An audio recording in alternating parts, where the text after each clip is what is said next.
My dear students, আসসালামু আলাইকুম। আশা করি তোমরা সবাই ভালো আছো, সুস্থ আছো। তোমরা দেখতে পাচ্ছ আমি তোমাদের শুক্র ভাইয়া এবং পাশে তোমাদের প্রিয় অভিনেতা এখানে চলে এসেছে এবং আমাদের হাতে আছে এইচএসসি এর কম্প্যাক্ট সাজেশন সিরিজের বই এবং আমাদের কাছে ফার্স্ট পেপারের যে 4টা বই ফিজিক্স, কেমিস্ট্রি, ম্যাথ, বায়োলজি 4টাই চলে এসেছে। 4টারই অর্ডার নেওয়া শুরু হয়েছে। আমরা এখন কথা বলবো বায়োলজি নিয়ে এবং ম্যাথ নিয়ে। তো বায়োলজি যে বইটা আছে এইটা ফার্স্ট পেপারের বই এবং এই বইয়ের মধ্যে শর্ট সিলেবাসের যে 7টা অধ্যায়, সেই 7টা অধ্যায় কিন্তু এখানে আমাদের টোটালি রেডি করে ফেলা হয়েছে। আমরা দেখতে পাচ্ছি কোষের গঠন, কোষ বিভাজন, অণুজীব, নগ্নবীজ, আবৃতবীজ উদ্ভিদ, টিস্যুতন্ত্র, উদ্ভিদ সাহিত্য এবং জীব প্রযুক্তি। আমরা যে কোনো বইয়ে প্রস্তুতি নেওয়ার সময় সব থেকে বেশি প্রেসারে পড়ে যাই। আমরা একটা অধ্যায় খুলি, অধ্যায় খোলার পরে দেখি একটা অধ্যায়ের উপর টোটাল সৃজনশীল দেওয়া 30টা, 40টা, এমনকি 50টা। কোষের গঠন চ্যাপ্টারের মধ্যে 50টা পর্যন্ত সৃজনশীল দেওয়া থাকে। এই 50টা সৃজনশীল সলভ করতে যে আমরা প্রথমে একটু করে শুরু করি, একটা পর্যায়ে যে আমরা টায়ার্ড হয়ে যাই এবং দেখা যায় কি কিছু গুরুত্বপূর্ণ সৃজনশীল থাকে, যে সৃজনশীলগুলো পেছনের দিকে থাকে সেগুলো আমরা সলভই করি না। তো সেই সকল সমস্যার সমাধান করার জন্য আমরা আমাদের বইগুলাকে কিভাবে সাজিয়েছি চলো আমরা একটু দেখি। বইটা যখন শুরু হচ্ছে কোষের গঠন চ্যাপ্টারটা, এখানে আমরা বিগত বছরগুলোতে সৃজনশীলে কোন কোন বোর্ডে প্রশ্ন বেশি এসেছে এই চ্যাপ্টার থেকে, বহু নির্বাচনীতে কয়টা করে প্রশ্ন এসেছে সেগুলো আমরা প্রথমে আলোচনা করেছি।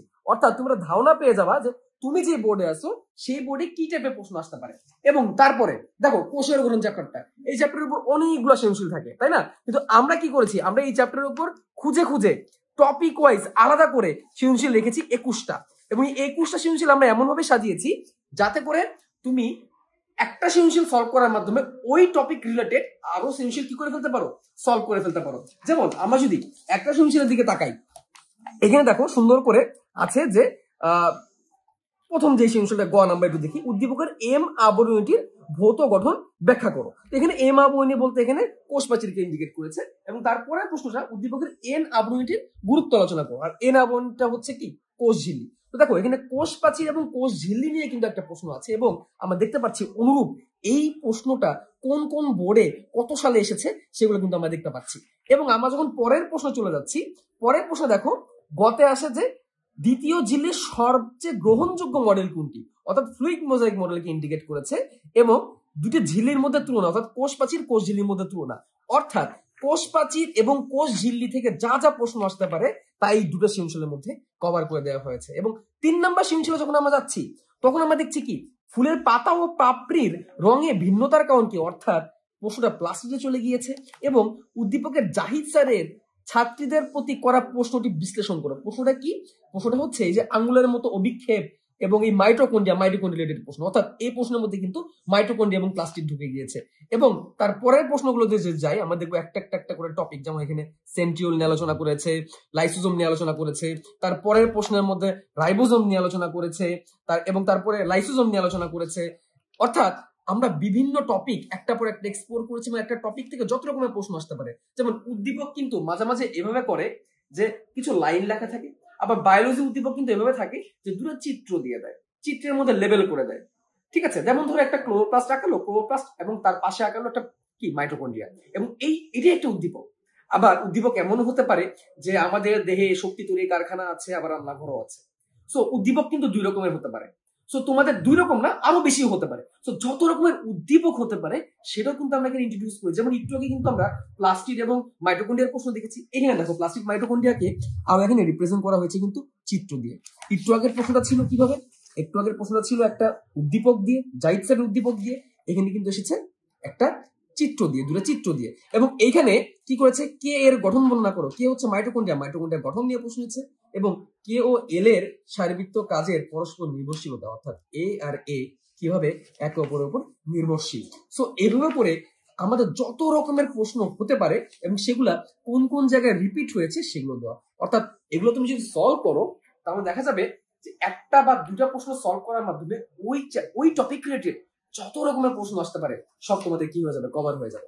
তো সলভ করতে করতে একটা সময় আমরা ফিল করি আমি সব প্রয়োগমূলক বা উচ্চতরমূলক পারি, কিন্তু জ্ঞান আর অনুধাবন পারি না। এই জ্ঞান আর অনুধাবনের মধ্যে দেখো আমরা কি করেছি, জ্ঞানমূলক যা যা প্রশ্ন হতে পারে এবং বিগত বছরগুলো এসেছে সেগুলো কিন্তু আমরা দিয়েছি। তোমরা দেখতে পাচ্ছ Dinajpur board 2016, Chittagong board 2017, Chittagong board 2023 অনুরূপ প্রশ্ন। সো বোর্ডে যেগুলো এসেছে এবং বিভিন্নবার এসেছে সেগুলো কিন্তু এখানে উল্লেখ করা আছে। সেম অনুধাবন, এবং আমরা স্টুডেন্টরা কিন্তু অনুধাবনের জ্ঞানেই কিন্তু সব থেকে বেশি প্রেশার ফিল করি। তারপর থাকছে হচ্ছে এমসিকিউ। আমরা এমসিকিউ গুলোকে এত সুন্দর করে সাজানোর চেষ্টা করেছি যে একটা এমসিকিউ পড়লে সেটা নিচে যে ব্যাখ্যাগুলো আছে সেই ব্যাখ্যা থেকে দেখা যাবে যে তুমি অনুরূপ আরো অনেক এমসিকিউ কি করতে পারবা, সলভ করতে পারবা।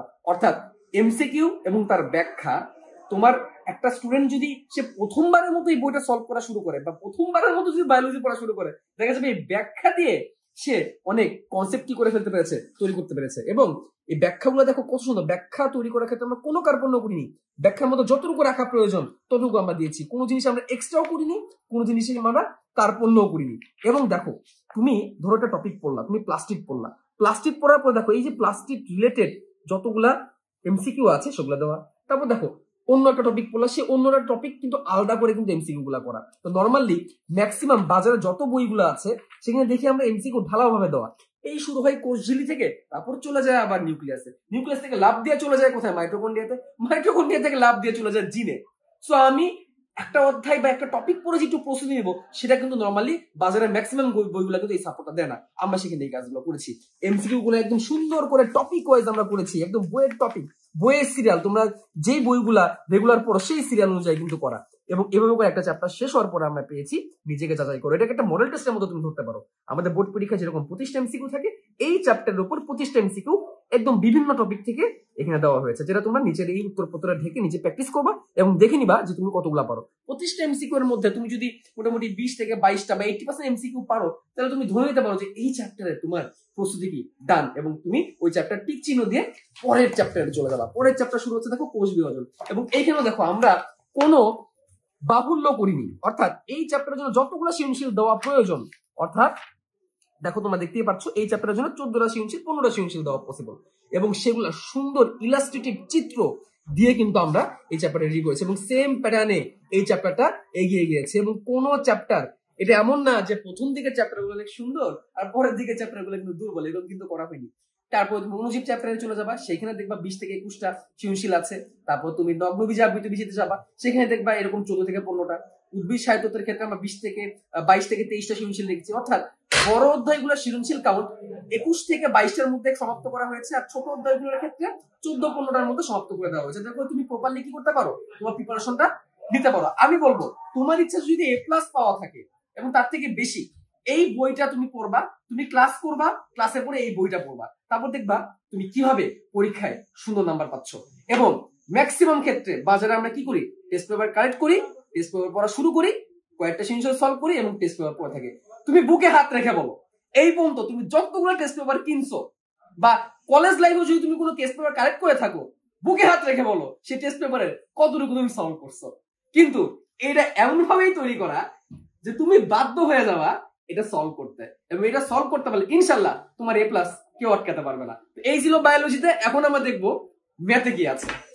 তো হায়ার ম্যাথের ক্ষেত্রে আমি বলবো যে ভাইয়া আমরা বিগত 6 মাস ধরে যা অ্যানালাইসিস করা প্রয়োজন, বিগত বছরের বোর্ডে আসা সবগুলা প্রশ্ন এবং বাজারে যে অন্যান্য যে কলেজে প্রশ্নগুলো আছে এবং বই থেকে আরো ভিন্ন রাইটারের বই থেকে আমরা সবগুলো টাইপ মার্চ করে এমন ভাবে প্রশ্নগুলো সন্নিবেশ করছি যাতে তোমার পড়াটা, মানে তুমি আগামী 6 মাস যদি এই বইটা পড়ো তুমি 12 মাসের উপযোগ পাবা। বাকি 6 মাসের কাজ আমরা করে দিছি। আমি যদি একটু হায়ার ম্যাথে একটা অধ্যায় তোমাদেরকে দেখাই, যে তোমরা শুরুতেই যদি দেখো যে ম্যাট্রিক্স নির্ণায়ক অধ্যায়টা একদম শুরুতে, আমি যে কোনো একটা অধ্যায় দেখাচ্ছি, সবগুলো অধ্যায় আমরা সেম একইভাবে তৈরি করছি। তো ম্যাট্রিক্স নির্ণায়কের ক্ষেত্রে খেয়াল করে দেখো, শুরুতে সবগুলা প্রয়োজনীয় সূত্র এইচএসসি পরীক্ষার জন্য যতগুলা সূত্র প্রয়োজন সবগুলা একদম সুন্দরভাবে গুছানো আছে। তোমরা অনেকেই ক্লাসের পরে নোট করো না, তো পরীক্ষার আগে দেখা যায় যে ভাইয়া এই ম্যাথটা পারতাম, শুধুমাত্র সূত্রটা ভুলে গেছি, যে ক্রেমারের নিয়মের ম্যাথ পড়ছিলাম, জাস্ট সূত্রটা ভুলে গেছি, উল্টাপাল্টা করে ফেলছি, এই জন্য পুরা ম্যাথ মেলে নাই। তো এই জন্য তুমি একদম যখন রিভিশন দিবা এইচএসসি পরীক্ষার আগে বা যে কোনো পরীক্ষার আগে, তুমি জাস্ট সূত্রগুলা এক নজরে দেখে নিবা ভালো মতো। এরপরে আমরা সৃজনশীলে যে কাজটা করছি, যে একদম তোমাকে যদি আমি বলি যে ভাইয়া বিগত 2017 সাল থেকে 2023 সাল পর্যন্ত তুমি যদি ম্যাট্রিক্স নির্ণায়কের শুধুমাত্র বিগত বছরের বোর্ডে আসা প্রশ্নগুলো সলভ করতে যাও, সৃজনশীলগুলা দেখবা মিনিমাম 50টার বেশি সৃজনশীল আছে শুধু বোর্ডে আসাই। তারপরে কলেজের প্রশ্ন বা অন্যান্য এক্সট্রা প্রবলেম তুমি যদি অন্যান্য কোনো বই থেকে সলভ করতে যাও, দেখবা ম্যাট্রিক্স নির্ণায়কের মতো একটা অধ্যায়েও 60 থেকে 70টার বেশি শুধু সৃজনশীলই আছে। তো তুমি ভাইয়া এখন যে তোমার 5টা মাস বা 6টা মাস সময়, জীবনের সবচেয়ে গুরুত্বপূর্ণ পরীক্ষার আগে এই 5টা মাস বা 6টা মাস সময়, এখানে কিন্তু অনেক অপ্রয়োজনীয় জিনিস পরে সময় নষ্ট করাটা একদমই বোকামি হবে। তো আমরা যেটা করছি যে এই 60 থেকে 70টা সৃজনশীল একদম অ্যানালাইসিস করি, ইউনিক টাইপ বাছাই করে ম্যাট্রিক্স নির্ণায়কে এমন 23টা সৃজনশীল এখানে আমরা সিলেক্ট করছি যে এই 23টা সৃজনশীল কেউ যদি সলভ করে যায় তাহলে এর বাইরে ম্যাট্রিক্স নির্ণায়ক অধ্যায়ের জন্য আর কোনো একটা সিঙ্গেল টাইপও প্রয়োজন হবে না। আমরা এখানে অনুরূপ প্রশ্নগুলো একদম এমন ভাবে অ্যাড করে দিয়েছি, যেমন 9 নাম্বার সৃজনশীল তুমি যদি দেখো যে খ নাম্বারে যে প্রশ্নটা, এটা সিলেট বোর্ড 23 আসছে, তারপর গ নাম্বার প্রশ্নটা সিলেট বোর্ড 23 আসছে, অনুরূপ প্রশ্ন ঢাকা বোর্ড 22, রাজশাহী বোর্ড 21, এভাবে আমরা প্রত্যেকটা প্রশ্নের সাথে। তারপরে এই যে এখানে যদি দেখো যে এই সৃজনশীলটা খ নাম্বারের প্রশ্নটা ক্রেমারের নিয়মের সাহায্যে এই যে সমীকরণ যোগ সমাধান, যশোর বোর্ড 23 আসছে, অনুরূপ প্রশ্ন যশোর বোর্ড 22, ময়মনসিংহ বোর্ড 21, এইভাবে আমরা এমন ভাবে এই প্রশ্নগুলোকে গুছাই দিছি যে তোমার কাজ খালি এই বইটা কালেক্ট করে ম্যাট্রিক্স নির্ণায়ক অধ্যায়ের জন্য এই 23টা সৃজনশীল ভালো মতো সলভ করে ফেলা। এরপরে যে কাজটা করা লাগবে, তুমি সৃজনশীল গুলা শেষ করবা। এই যে ধরো 23টা সৃজনশীল এখানে শেষ হইলো, তারপরে এমসিকিউ গুলা। তো অনেকের কিন্তু হায়ার ম্যাথে সবচেয়ে বেশি অসুবিধা যেটা হয় যে ভাইয়া 25 মিনিট সময় আমি 25টা এমসিকিউ অ্যান্সারই করতে পারি না। তো এই প্রবলেমটা কেন হয়? তোমরা যখন বাজারের বই থেকে সলভ করতে যাও, ম্যাট্রিক্স নির্ণায়ক অধ্যায়ের এমসিকিউ আসে 250 থেকে 300টা যে কোনো বই। তো তুমি করো কি, শুরুতে অনেক এনার্জি থাকে, 100 থেকে 120টার মতো সলভ করো, তারপরে আর ওই এনার্জি কন্টিনিউ করে রাখতে পারো না, এত বেশি প্রবলেম দেওয়া থাকে। যেমন দেখবা ইনভার্স নির্ণয় করো, 2/2 ম্যাট্রিক্সের ইনভার্স নির্ণয়, এরকমই প্রশ্ন টেস্ট পেপারে আছে 15 থেকে 20টা। তো তুমি এই 15-20টা করতে গিয়ে লাস্টে অনেকগুলো টাইপ কভারই করতে পারো না। তো আমরা যেটা করছি যে ম্যাট্রিক্স নির্ণায়কে যতগুলো এমসিকিউ টাইপ বোর্ডের জন্য আছে সবগুলো অ্যানালিসিস করে আমরা 106টা বা 107টার মতো এমসিকিউ আমরা সিলেক্ট করছি। দেখো এই যে টোটাল 107টা এমসিকিউ, যে এই 107টা এমসিকিউ তুমি যদি সলভ করো ম্যাট্রিক্স নির্ণায়ক অধ্যায়ের সকল এমসিকিউ টাইপ তোমার কভার হয়ে যাবে। এর বাইরে বোর্ড পরীক্ষার জন্য আরেকটা সিঙ্গেল টাইপও লাগবে না। তুমি যদি এই 107টা পারো, যে কোনো টাইপের প্রশ্ন বোর্ড পরীক্ষা আসলে তুমি পারবা।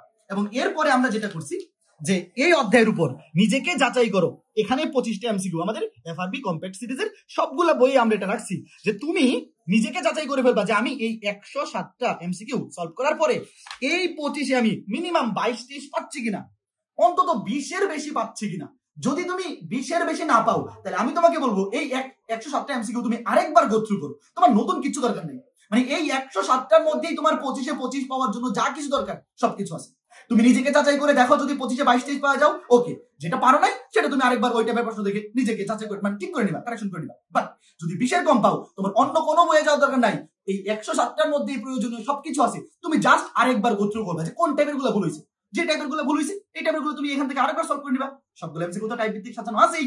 এইভাবে ভাইয়া বাকি সবগুলো অধ্যায় আমরা এমন ভাবে রেডি করছি যে তোমার পরিশ্রমটা আমরা করছি, আমাদের রম্বস পাবলিকেশনের এবং এসিএস এর ফুল টিম বিগত 6টা মাস এই বইগুলোর পিছনে এমন খাটা খাটছি, এবং এই খাটনির সময় আমরা সবসময় নিজেকে এভাবে মোটিভেট রাখছি যে স্টুডেন্টরা আমাদের যদি 20,000 স্টুডেন্ট এফআরবি ব্যাচে থাকে বা 20,000 স্টুডেন্ট যদি আমাদের এই বইগুলো পড়ে, তো আমি যদি এখানে 6 মাস এক্সট্রা পরিশ্রম করি, বাকি 20,000 মানুষের পরিশ্রমটা এখানে কমে যাবে।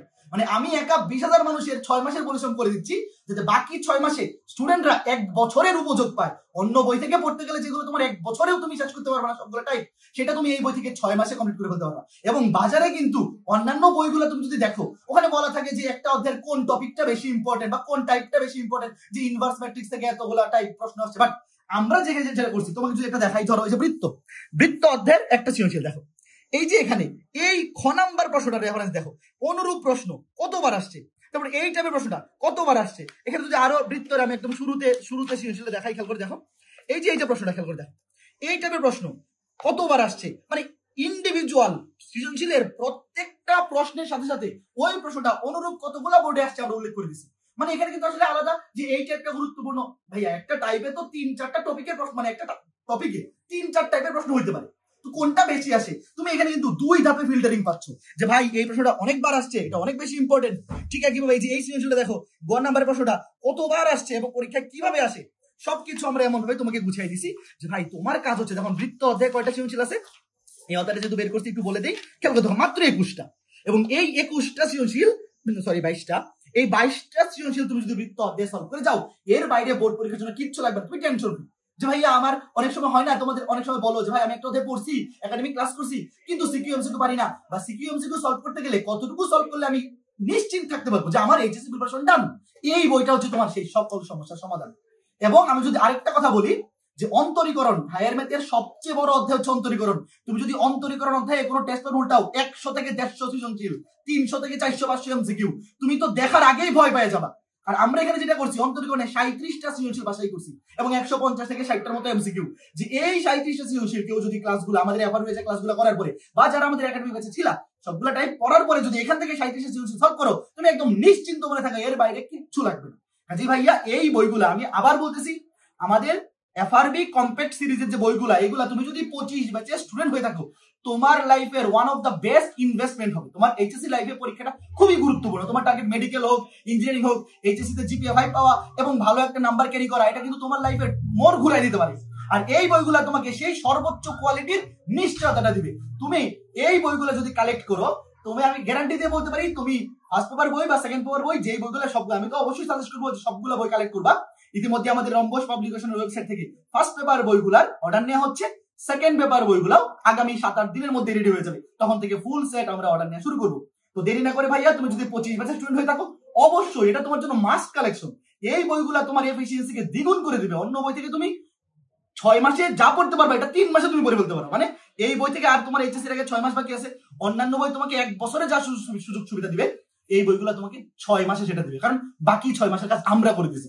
অন্য টেস্ট পেপার সলভ করতে গেলে যে অ্যানালাইসিসটা তোমার নিজের করা লাগতো, সেই সকল অ্যানালাইসিস আমরা এটার মধ্যে করে দিয়েছি। তো আশা করি আমাদের এই বইগুলার কোয়ালিটি এবং আমরা ভিতরে কি ধরনের কাজ করছি এটা নিয়ে তোমাদের আইডিয়াটা ক্লিয়ার হয়েছে। তো সবাই আশা করবো আমরা এই বইগুলা তোমরা কালেক্ট করবা এবং ফাইনাল রিভিশন বেঁচে যারা আসো, একটা অধ্যায় যদি ফাইনাল রিভিশন বেঁচে আমাদের ক্লাসগুলো করার পর এই বইগুলো সলভ করো, তাহলে A+ না 100-তে 100 পাওয়ার জন্য তোমার প্রিপারেশন ডান। তুমি যদি পরীক্ষায় একটু এফিসিয়েন্সি কমেও যায়, কারণ সবার এফিসিয়েন্সি সমান থাকে না, একটু যদি ভুল হয়েও যায় তোমার 90 এর নিচে নামবে না। যদি আরেকটু ভুল হয়ে যায় তাও 80 থাকবে। মানে আমরা এফআরবি ব্যাচে ক্লাসে এবং এই বইগুলো এমন ভাবে প্রিপেয়ার করছি, তোমার 100-তে 100 পাওয়ার প্রিপারেশন এইগুলোর মধ্যে আছে। এখন তুমি খালি 80% রাইখা নিয়ে আসো। আর আমি তোমাদের একটা কথা বলে রাখি, এই বইগুলোর গুরুত্ব কতটুকু তা তোমরা বুঝতে পারবে আর 5 থেকে 6 মাস পর, যখন দেখবা এই যে প্যাটার্নটা, এই প্যাটার্নটা অন্যান্য বইয়ের মধ্যেও প্রতিফলন হতে থাকবে। অর্থাৎ এটা এমন একটা প্যাটার্ন, আমি মনে করি এটা ফিউচারে সকল স্টুডেন্টের জন্য এবং যারা বই নিয়ে কাজ করে তাদের জন্য ফেভারিট একটা প্যাটার্ন হয়ে দাঁড়াবে এই প্যাটার্ন। কারণ আমরা এসিএস এবং রম্বস পাবলিকেশন সর্বপ্রথম তোমাদের জন্য এই সহজ এবং সুন্দর প্যাটার্নটা ইন্ট্রোডিউস করেছি। সৃজনশীলের প্রত্যেকটা প্রশ্নের আলাদা রেফারেন্স এবং এই যে ঘাটাঘাটি করে সবগুলা টাইপ এনশিওর করে কম্প্যাক্ট ভাবে ওটা নিয়ে আসা, এটা কিন্তু বাজারে এই প্রথমবার আমরাই নিয়ে আসছি। এবং এটার পিছনে যে কতটা পরিশ্রম গেছে, কত জনের টিম, 40 থেকে 45 জনের একটা টিম, আমরা 6 মাস ধরে এইগুলো ঘাটাঘাটি করে ভাই একটা সিঙ্গেল টাইপ যাতে মিস না যায় এইভাবে আমরা সর্টিংটা করছি। এবং প্রত্যেকটা সলভ আমরা হাতে লিখে এমন ভাবে রেডি করছি যে পরীক্ষার হলে তোমার কাজ খালি ওইভাবে লিখে দিয়ে আসা, আর কিচ্ছু না, জিপে ভাই তোমার বাসায় চলে আসবে। তো ভাইয়া আর কথা বাড়াবো না, তোমার জন্য মাস্ট কালেকশন এই এফআরবি সিরিজের বইগুলা দ্রুত কালেক্ট করো। যত দ্রুত অর্ডার করো তত দ্রুত বই পাওয়া যাবে। একদিন আগে পাইলে তোমার নাম্বার 1 বেড়ে যাবে প্রতি সাবজেক্টে। তো ঠিক আছে, সবাই ভালো থাকো, সুস্থ থাকো, বই অর্ডার করতে ভিজিট করো রম্বস পাবলিকেশন ওয়েবসাইট, অর্ডার করে পড়াশোনা শুরু করে দাও।